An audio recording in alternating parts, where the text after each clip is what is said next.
Well, he was 90 years old, so in some ways we expected it, but it's still a surprise and a shock when it finally comes. He was an iconic, historic figure who, through a personal resolve and will, really led a country down a certain path. Whether one supports him or doesn't support him, and even in Cuba, people who may be opponents of some of his views, I think will have a feeling of some sadness, because he really took Cuba to punch above its weight. He was a controversial figure. We're seeing that in the coverage around the world today. Many of the unaligned nations mourning his loss. Others certainly we're seeing in Miami celebration. Can we talk about the way he divided political and people's opinion around the world?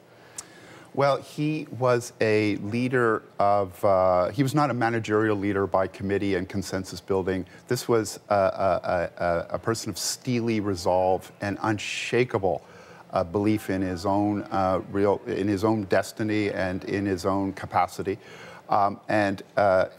Folks who would be in the way, in the sense of where he wanted to take the country, oftentimes in the course of Cuban history would have been pushed aside. He undertook radical transformation of the country, but he was also 100% Cuban. And even, I think, people who would self-proclaim themselves or perceive themselves to be opponents of Fidel Castro, certainly on the island of Cuba, would recognize and believe him to have been a patriotic Cuban. He was really forged and fired in Cuban history. But he took the country down different paths, and not all Cubans could participate or wanted to participate, or nor would he allow some to participate. And was there for that remarkable time, that special era when the Soviet Union had fallen apart and Cuba really did have to go it on its own, and yes, he led the country through that. Yes, he did.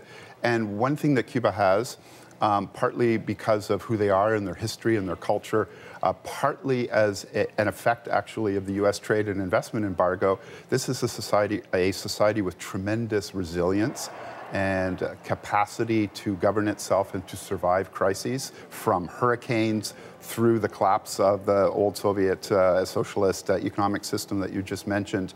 And Fidel Castro was very much a hands-on kind of leader. He would be out in the streets, in the fields, so he touched people. I think you'll see on the island, unlike Miami, you'll see a sliver of Cuban reality, but on the island, I think there'll be quite broad sense of sadness and the passing of a leader who had a tremendous impact on their lives.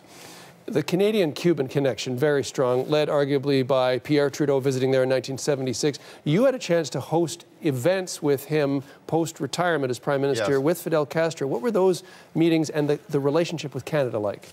Well, those were fascinating evenings, as you can imagine. Pierre Trudeau came several times as a private citizen.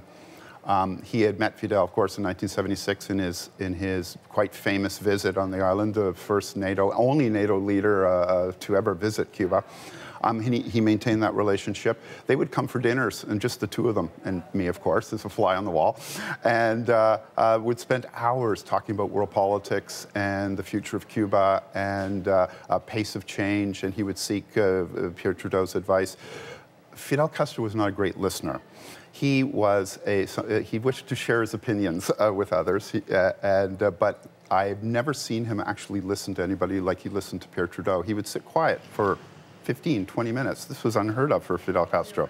And they met several times at these dinners. Fascinating.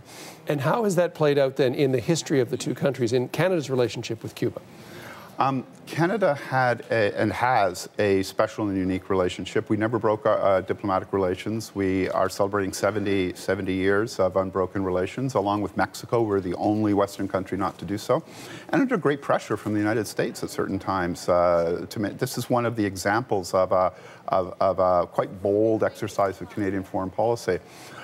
The Trudeau visit in 1976 was a watershed, and frankly, Canada, dined out on the after effects of that visit, which was much appreciated in Cuba at the time in the context for many, many years.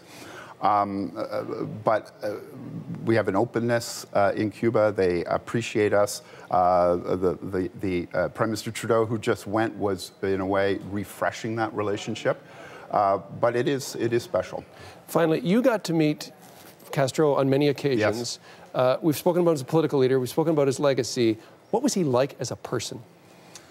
I was one of these people who would get these midnight calls and these famous conversations. For some unknown reason, he took a liking to me, and Canada was an important player in Cuba when I was ambassador there.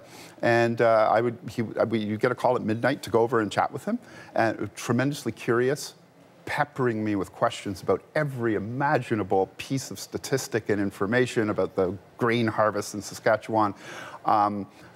So really understood the world. He had, you know, ticker tapes and Reuters and information. He was well informed. But if I had one impression, a tremendously curious man. Former Canadian ambassador to Cuba, Mark Entwistle. He served in that post from 1993 to 1997.